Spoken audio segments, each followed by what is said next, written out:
Tuan-tuan kat kitab Matlaq ni tuan-tuan dapat jumpa tarawih 8 bagi saya bagi RM100. Kalau ada. Tuan-tuan buka kitab Matlaq ni disebut tarawih 8 rakaat atau 20. RM100 saya bagi.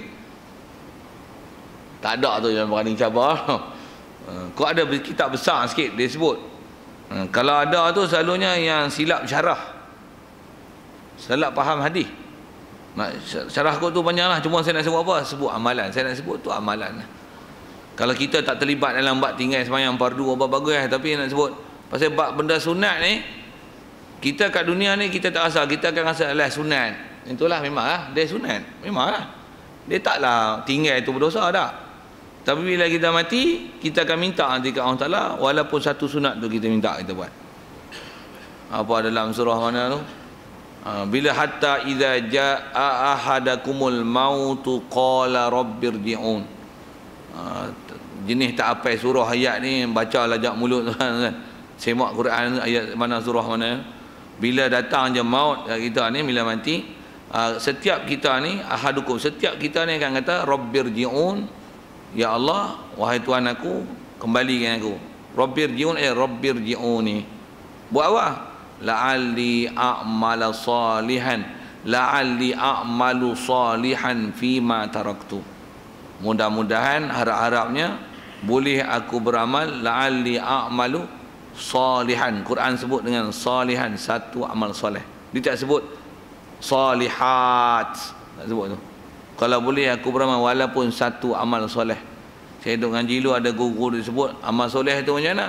Kita minta Allah Ta'ala bagi hidup, lepas tu sebut subhanallah, mati teratur pun tak apa dah ya Allah. Teratur pun tak apa dah ya Allah. La'ali, ayat dia sebut tu. Satu dia faham bahasa Arab tu tajam makna ayat tu kan.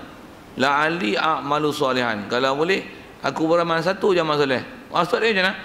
Hidup, lepas tu subhanallah, mati teratur pun tak apa dah ya Allah. Jangan kata hidup 1000 tahun tu. Dah. La'alli a'malu salihan. Salih mana? Taraktu, yang aku tinggal. Sepatutnya kena beramal. Sepatutnya lepas sembahyang subhanallah, alhamdulillah, Allah. Ada satu tak cukup. Allah tak cukup 33. Ya Allah balik, kalau boleh balik Zat. Bagi subhanallah, cukup 33. Oh tu lega dah. Allah Ta'ala kata apa? Kalah. Cara.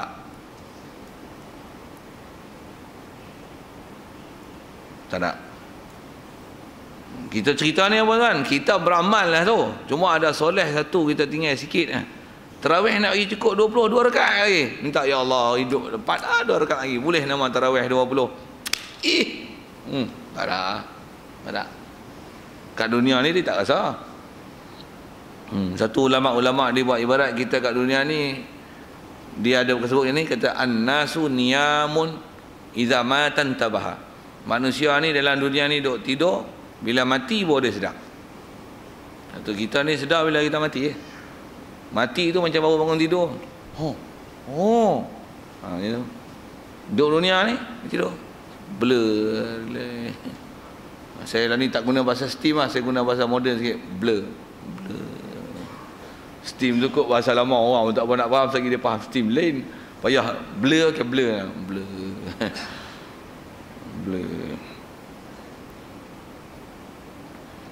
Baik. Jadi kena hisap. Baik. Melainkan mereka yang masuk syurga dengan tiada hisap. Ada juga. Yang antara yang masuk syurga tak ada hisap ni apa? Yang kalau sebut sekali apa ciri dia? Antara ada sebut dalam hadis apa, kita pun baca kerana ada orang duk pelekat kat masjid, kat pampang kenyataan tu. Kalau kita belajar bab hadis apa sekolah, banyaklah disebut dengan bahasa hadis tu. Tapi atas sebut ciri tu antara dia apa? Orang yang jaga sembahyang jemaah. Nampak kecil tu, tapi yang tu mudahkan hisap esok tu. Pasal selalunya orang bila sembahyang dia boleh jaga dan dia jaga jemaah, biasanya dia akan jaga hak lain. Satu saya ngaji lu pun Tok Guru duk besar, dia kata nak kawan dengan orang, tengok dia sembahyang jemaah. Sembahyang jemaah okey, buat kawan. Sembahyang jemaah KO, tak usah, walaupun tok imam masjid. Tapi bukan tok imam masjid ni, sorry. Kalau kena tu padang dengan muka, tobat elok-elok. Waktu dia duty baru dia datang. Dia tak duty dia tak datang. Ni imam betul-betul 750 punya imam. Tapi bukan imam sini juga. Sorry lah kalau kena. Tu saya kata kalau kena padang dengan muka, tobat elok-elok. Saya dah buat kerja itu. Tu tak nama ikhlas kan. Maksudnya apa? Ada duit. Tapi waktu kerja baru mai. Waktu tak kerja maksudnya tak rasmi kerja tak mai. Malulah kat orang yang jawatan imam pun tak ada mai tuan masjid jemaah setiap waktu. Kita tak mai. Apa ni? Adakah mai tu sabit tak jadi imam? Nak tengok dia betul tak betul. Resign jadi imam itu. Dia mai tak jemaah? Kita pun kena buang jadi imam kan. Mai tak jemaah? Padahal duduk sebelah rumah. Masjid duduk sebelah rumah. Mai tak mai? Mesah. Imam tu, imam pakai sabit makan gaji dia. Pasal tu jadi imam. Kalau ada tak mampu jemaah pun tak mai. Ni bukan imam sini ya. Sorry ya. Sekali lagi sebut 3-4 kali. Takut orang rasa. Tapi tak kata ni. Rasa apa padang dengan muka. Saya punya style macam tu tuan-tuan. Itu sebut tok imam tu. Kalau yang tak imam ni pasien dia lah pula. Mai jemaah pasal apa? Mai pasal bulan puasa bulan tak puasa awak tak payah jemaah. Ingat apa? Ingat amalan bulan puasa ni boleh cover semua 1 tahun. Walaupun memang pahala itu Qadar tu 83 tahun lah. Lebih kurang macam tu lah kan. Tu boleh cover lah. Dapat Ramadan ni Lailatul Qadar tu boleh jemaah. Padan tu pun tak habis makan ni dah. Ada tak pegang tu? Ada kan. Saya sebut ni pasal pernah jumpa. Pernah ada orang cakap itu. Kita dengar Allah itu bakar yang aku dengar. Kita kalau ikut kejar tu, kejar atas fadilat. Sikit lagi kalau sebut ni. Pasal ada orang tuan dia faham bila dapat fadilat, jadi fadilat yang ada tu guna, yang lain tu tak buat tak apa dah pasal dapat fadilat. Tak betul. Fadilat pun kenapa? Fadilat ni dia limpah kurnia, dia kata Allah nak beri. Yang ni di atas dia nak beri. Itu dapat tak dapat pun belum tahu lagi. Kita duk berjaga tu duk rasa pada dah dapat semalam ni. Setahun aku tak jemaah tak apa dah. Aku dah dapat Lailatul Qadar. Confirm dapat. Sikitlah macam tu. Aku ada pahaman-pahaman salah tu bagi betul baik. Jadi yang kecuali daripada kena hisap, mereka yang tak ada hisap. Macam mana pun saya sebut dengan mudah ni, siapa dia orang tak kena hisap ni? Orang yang boleh jaga sembahyang jemaah. Bila orang boleh jaga sembahyang jemaah ni tuan-tuan, biasanya banyak benda-benda lain yang dia boleh pelihara. Sebut cuma itu cukup dah rasanya untuk kita kejar atas nama fadilat, untuk supaya kita lepas daripada hisap. Satu, kalau disebut Rasulullah sebut tu, man husiba uziba. Siapa kena hisap, kena azab. Jadi antara sebab kelepasan azab ni, jaga sembahyang jemaah dan jaga sembahyang fardu dan dirikan dia berjemaah. Khusus sebut ni orang lelaki. Satu kalau orang perempuan macam mana? Satu saya ngaji juga, tok guru duk ajar macam mana? Dia paling baik suami dia jemaah di masjid, balik suami dia jadi imam kat dia berjemaah di rumah. Tu paling baik. Kalau rumah tangga yang macam ni tu memang A punya. Y punya. The best quality. Triple A, ye. 3 kali A. Basmati pun kalah. Buat pergi lah bahasa itu kan. Siapa boleh buat? Saya tak mampu buat kan. Kadang kita balik lambat apa tu satu hal kan. Balik rumah tak standby. Kadang yang waktu dia tunggulah tengok mana abang lambat kan ni. Lambat kan ni kerja rumah tu kan. Nak cari yang memang dia tunggu ni. Abang lambat siapa? Nak jemaah ni lambat kan. Nak cari hak macam tu. Ada orang dia tak ada langsung jiwa jemaah. Tak ada langsung. Hak jantan baik, abtina baik. Tak ada. Aku sembahyang aku janji aku sembahyang. Dia silap tu. Khusus sikit saya sebut tentang silap ni tuan. Besar atas antara sebut ulama, khususnya kita sebelum malam akhir ni, kita masih ada peluang untuk cari Lailatul Qadar walaupun kita dah 23 nak masuk 24, 25. Kalau ikut salah satu kaedah yang ulama pernah sebut kiraan Lailatul Qadar ni, kita mula puasa hari Ahad, Lailatul Qadar kita tahun ni ialah hari malam 29. Atas pendapat sebahagian ulama, atas kiraan mereka lah, atas yang sebelum malam akhir, malam ganjil tu masyarakat biasa dengar lah kan. Saya dengar bila sebut ni, kalau kita puasa hari Ahad atau hari Rabu, kita punya Lailatul Qadar adalah 29. Dapat tak dapat macam mana pun nak kata gini. Jadi antara amalan yang boleh buat pasal Lailatul Qadar tu, dia malam tu mula dengan maghrib, dan dia akan dapat fadilat malam hatta matla'il fajr, sehingga terbit fajar. Terbit fajar tu subuh lah weh. Jadi nak dapat fadilat qada tu macam mana? Mula maghrib sampai ke subuh. Jadi apa kaedah supaya terisi daripada maghrib sampai ke subuh? Apa kaedah? Niat tu, azam. Maghrib ya, azam siap. Ya Allah, aku nak ibadat sepanjang malam ni, walaupun tak boleh buat. Maghrib, ingat, ya Allah aku nak jemaah isyak. Isyak, ya Allah aku nak jemaah subuh. Yang tu adalah azam, niat yang kena ada atas masyhur disebut oleh ulama ni, supaya kita ni kalau yang malam tu memang boleh bangun ibadat satu hari, tengok-tengok tertidur ya pun, sahur pun tak bangkit. Macam mana? Niat pahala azam dah ada. Dah ada. Nak bangkit memang lah, bangkit pun makan sahur lah, sembahyang pun tak ada apa dah. Tapi untuk dapat tu apa dia? Nak sebut azam, niat tu. Kita ada keazaman untuk maghrib ke isyak, isyak ke subuh. Lepas tu tambah pula isyak tu niat nak ke sembahyang subuh berjemaah. Okey, dah bagus lah tu. Maksudnya kita sentiasa diri kita dalam keadaan taat. Asal saya nak sebut tu ialah niat tu, nak berjemaah, nak ibadat. Tu niat pula, ni nak tarawih, nak ba'diyah isyak, nak tarawih, dan nak dapat pahala tu mana? Dengan malam tu. Malam tu mana? Maghrib tu. Mula dia tu, center dia maghrib tu. Dia punya point untuk dapatkan pahala pasal dia nak dapat tu malam. Macam mana malam? Maghrib tu. Maghrib tu. Puasa pun niat siap lah. Aku nak puasa esok hari tu, untuk esok tu puasa siap lah. Niat lah. Nawaitu sawmaquddin an adai fardi syahr Ramadan hazi sana lillahi ta'ala. Maghrib tu niat lah. Untuk esok puasa, untuk lagi isyak, lagi untuk tarawih, untuk tadarus, untuk bangun malam, untuk sembahyang sebelum subuh. Dan subuh jemaah. Niat siap lah. Dia tak mati lah tu. Full pahala. Nak cerita apa kan? Nak cerita niat. Yang tu yang Rasulullah nak isyarat, dia kata niatul mu'min dalam bab macam ni khairun min amalih, lebih baik daripada amalan dia. Apa maksudnya? Kalau dia niat sekali pun dia buat, kadang-kadang belum dapat sempurna ibadat dia. Tapi bila dia niat, kadang-kadang tak ada buat pun, kadang-kadang tak terbuat pun pasal tak bangkit. Tapi Allah Ta'ala bagi pahala sempurna pasal niat dah. Nak cerita apa ni? Tentang niat jemaah tadi, niat untuk taat. Gitu juga kalau saya duk ngaji kat tutur disebut, ulama-ulama kita pun dia bagi nasihat kita macam ni. Apa dia? Ni kita ni Ramadan ni nak ujung lah. Minta panjang umur sampai tahun depan pula Ramadan. Cuma janganlah perangai macam lama. Azam satu lain. Lalu Ramadan kita macam ni. Ni macam ni, tahun ni boleh buat terani lah. Timbanglah tuan-tuan, masing-masing kita punya amalan kita tahu lah. Quran banyak mana, zikir banyak mana, selawat banyak mana, derma banyak mana, sedekah banyak mana. Timbang, tengoklah, kita yang tahu. Orang lain kan tahu kita punya amalan. Timbang, kalau boleh panjang umur bulan Ramadan depan, nak buat lagi. Tu susunlah esok jadual. Nak tunggu tahun depan nak Ramadan tu supaya kita boleh belanja bulan Ramadan tu. Sama ada belanja kewangan, belanja dengan ilmu kita untuk buat ibadat pada malam tu, bulan tu.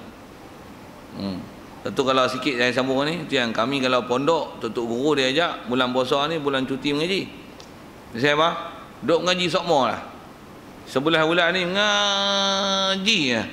Belajar habis semua tajwid, hukum Quran, ngapai tak ngapai, apa hukum pengen sunat apa semua selesai lah.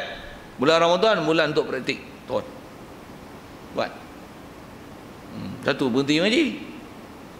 Kita ni bulan Ramadan pun ngaji kali. Siapa? Selalu pun bukan duk ngaji pun. Macam tu kot. Sikit saya sebut fenomena tu. Kenapa tu? Pasal ada orang tanya, kan bulan Ramadan ni fadilat mengaji dah banyak. Memanglah. Tapi kami duk mengaji sokmo siap lah. Jadi bulan Ramadan ni bukan bulan mengaji, dia bulan beramal. Kalau saya ngaji lah, tutup juga disebut macam ni. Dia bulan Ramadan ni ibarat orang cari duit, dia bukan bulan cari duit, bulan belanja duit. 11 bulan tu cari. Bulan Ramadan ni bulan belanja, malam pertama 10 akhir ni belanja sini, ni belanja sini, ni belanja sini, belanja sini, belanja sini. Habis tu tutup buku Ramadan tu, mula Syawal cari duit lah. Main Ramadan, berhenti semua aktiviti, belanja. Agih siap bulan Ramadan. Kita tak tahu apa jadual yang kita buat. Ulama dulu macam tu kan. Satu dia orang punya jadual hidup macam tu. Kita tak faham ni, buatlah berhenti mengaji bulan Ramadan. Kita bulan Ramadan silap, bulan lain tak rasa. Bulan Ramadan pulun cari duit, ibadat tak ada. Ada agak macam tu. Hak tu kena ceramah pasal malam tu. Cukup tak mau pergi tu. Baik. Asal nak sebut tentang hisab dan asal sebut amalan tadi, amalan sikit dikira antara kira tu walaupun dengan niat. Dan antara nak sebut tadi lepaskan hisab tu antaranya adalah dengan berjemaah, jaga jemaah tu. Satu bab jemaah ni antara bab besar dalam kaedah-kaedah dan jadi syiar Islam ni, bab jemaah ni benda besar. Baik. Itu antara sebab mudah hisab. Dan sekalian amal mereka itu ditimbangkan sekaliannya. Baik, antara yang kita wajib iman juga adalah sekalian amal mereka itu makhluk ditimbang sekaliannya. Nisbah timbang memang semua amalan kita timbang. Cuma atas sebut ulama timbang tu timbang apa? Alat memang neraca. Jadi dia nak isyarat wajib beriman ada mizan. Mizan ni alat timbang. Dan wajib mengiktikad adanya waznu, ada timbangan, maksudnya berlaku proses timbang. Dan wajib iktikad ada alat timbang. Alat timbang tentu canggih. Pasal apa? Bayangkan besar zarah boleh baca. Kita tengok timbang dalam dunia ni, benda yang paling sensitif nak baca penimbang, timbang emas. Tutup dalam, tak bagi angin pengaruhi dalam bacaan tu. Yang tu kot nampak alat penimbang yang istilah saya duk tengok lah, dekat duk perhati yang istilahnya canggih ya. Sikit pun naik lah bacaan. Akhirat esok zarah boleh timbang kan. Ni kita tengok ni. Tengok benda baik, tengok ayat Quran. Zup, ada pahala tu. Buka Quran, zup, ada pahala lah. Tu dia. Penimbang baca kan. Alat baca. Nak sebut tentulah nisbah kita beriman iktikad tu satu hal, tapi nak kata semua amalan kita ditimbang. Jadi memang ada neraca, cuma ditimbang tu apa? Atas pendapat kaedah ahli sunnah wal jamaah ni ada yang kata yang timbang tu adalah timbang amalan.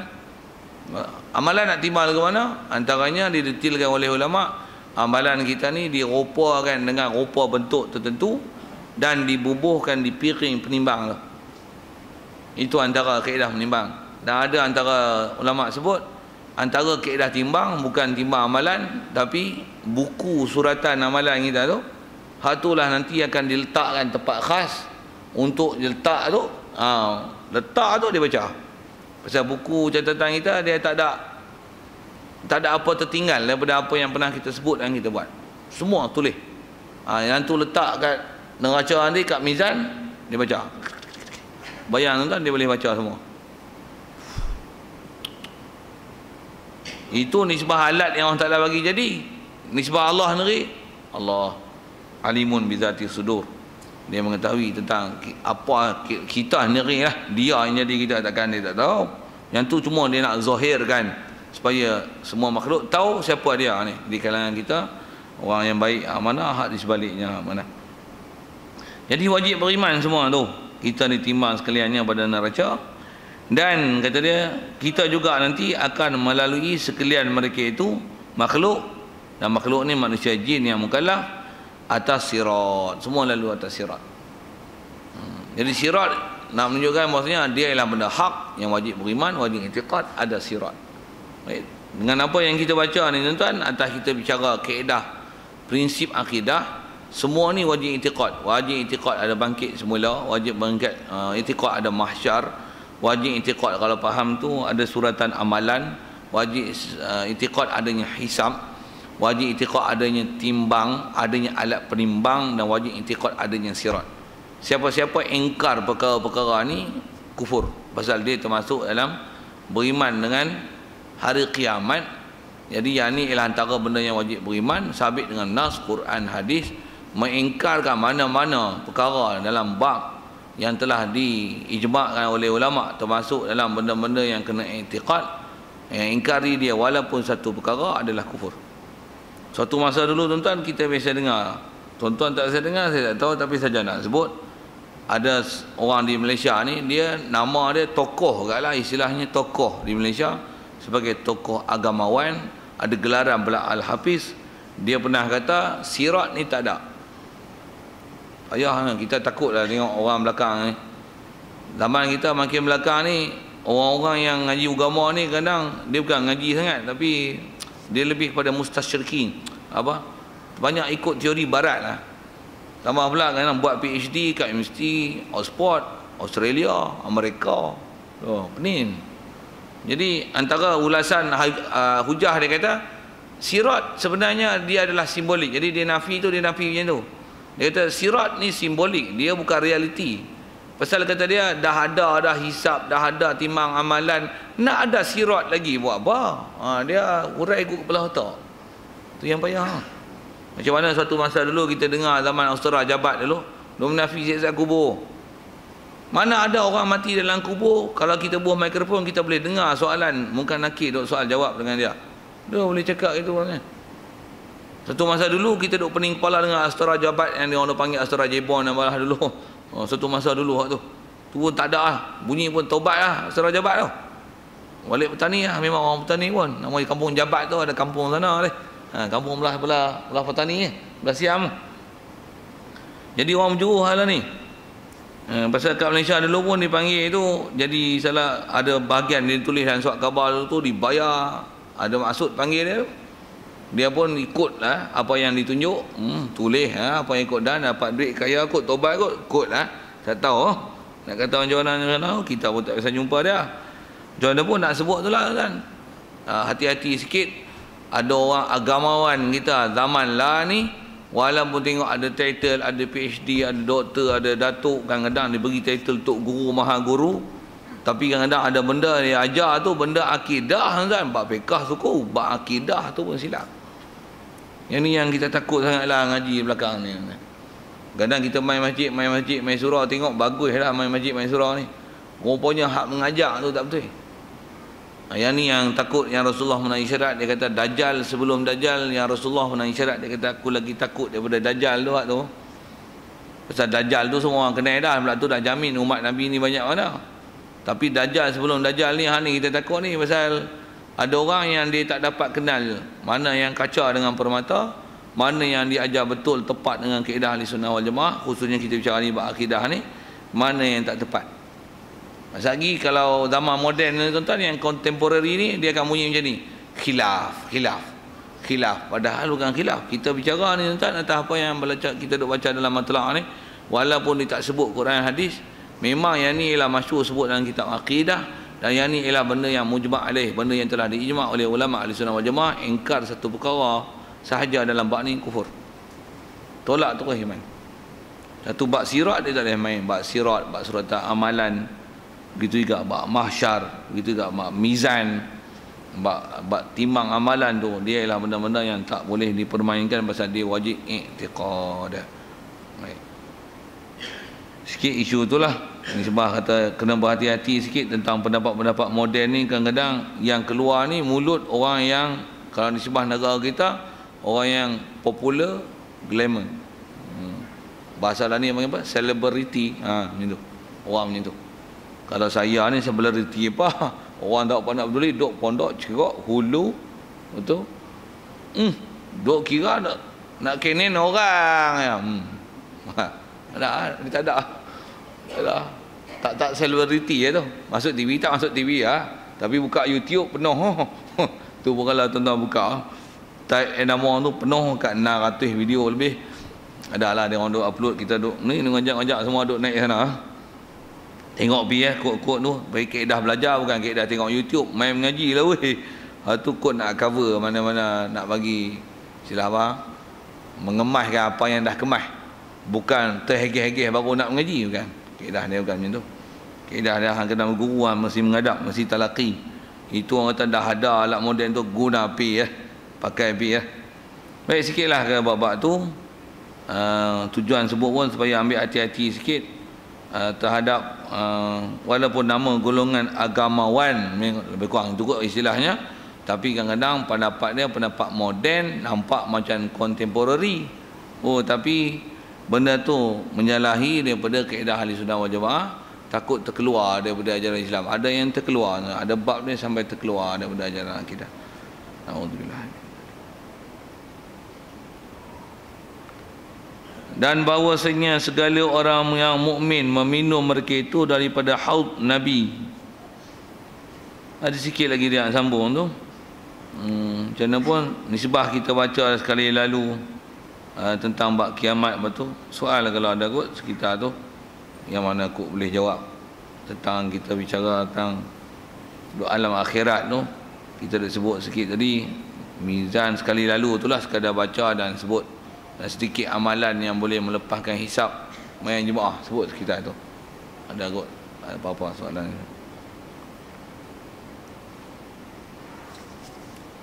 Kalau tak ada, sambung sikit lagi. Dan bahawasanya wajib juga i'tiqad. Disebut bahawasanya ni maksudnya sungguh ni, wajib i'tiqad, wajib pegang sungguh ni. Segala orang yang mukminin meminum mereka itu daripada haud Nabi kita Muhammad sallallahu alaihi wasallam. Jadi antara yang kita wajib iman ni, antara fenomena yang berlaku di pada mahsyar nanti, adanya haud Nabi sallallahu alaihi wasallam. Haud ni ada tempat terjemah kolam, ada kata telaga, ada tempat terjemah perigi, ada yang terjemah macam tu lah.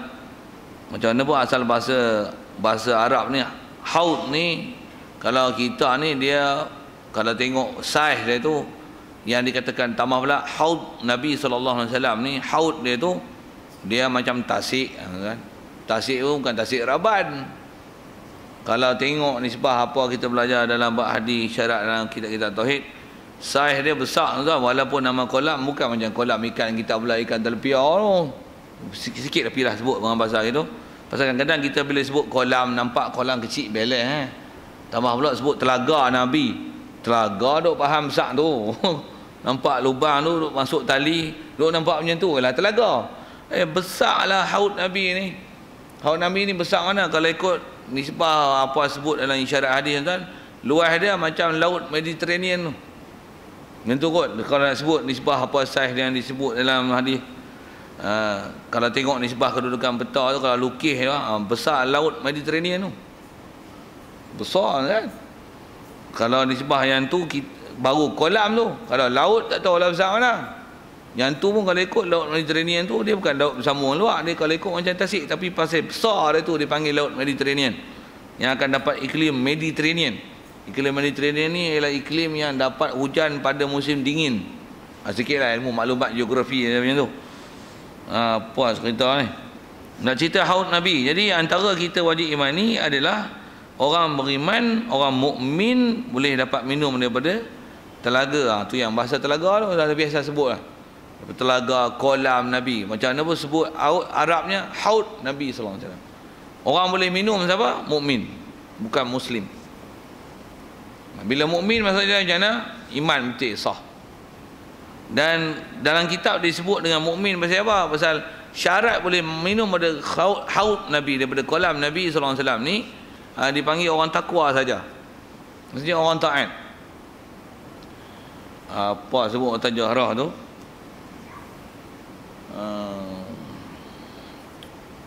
Lama tak sebut, dia lupa. Tapi nak sebut memang kaedah yang atas sebut, kaedah ulama di sunnah wal jamaah berdasarkan hadis-hadis yang sebut tentang kolam Nabi ni, orang yang boleh minum ialah orang takwa. Maksudnya apa? Orang yang sentiasa jaga taat perintah Allah Taala, tinggalkan dosa maksiat. Orang ni saja boleh minum. Dan kelebihan minum telaga Nabi ni apa? Pasal duduk pada mahsyar ni, antara fenomena dia lapar, dahaga, haus. Siapa yang minum walaupun segelas, secedok, dia takkan dahaga selama-lamanya. Tu lebih lah. Satu di atas kata harapan nak minum, memang nak. Apa kaedah dia? Pastikan ciri itu ada kaedah. Itu ialah kaedah. Pasal kita bila faham syarat masyrut, kaedah kita belajar nahu ada kaedah itu. Maksudnya nak dapat masyrut, nak dapat apa yang dijanji, nak dapat mau'ud, pastikan term condition dia dapat lah. Sikit lagi dengan istilah term condition dan syarat tu, tuan-tuan apa dia? Tuan-tuan katalah ada tawaran Selcom, kata dia tuan-tuan akan dapat bonus sebanyak RM50 di akhir bulan Ramadan dengan terms condition TNC sekian, tuan-tuan telah menggunakan kredit sekian daripada tarikh ni cukup tu, tuan-tuan tak payah sembang lah. Tak usah minta ke dia bagi masuk neri lah. Tak tahu RM50 free. Sikit lah macam tu, tuan-tuan. Saya nak tunjuk tangan kata yang penting bukan mengharap, yang penting ialah ambil buat. Kaedah kita atau taklif usaha ikhtiar tu. Saya ngaji dengan tuan guru tuan-tuan, pasal kita tambah bila orang mengaji, dia penekanan tok guru mengajak bila orang mengaji dengan orang awam ni dia lain sikit lah. Macam mana pun saya nak sebut tahu orang mengaji ni, tahu mana? Dia suruh kejar cari rukun syarat tu lah. Jadi kita nak dapat minum telaga, syarat dia orang beriman. Bagi betul iman lah. Nak betul iman, akidah mesti betul. Jangan ada Syiah, jangan ada Wahabi. Untuk amalan ajar.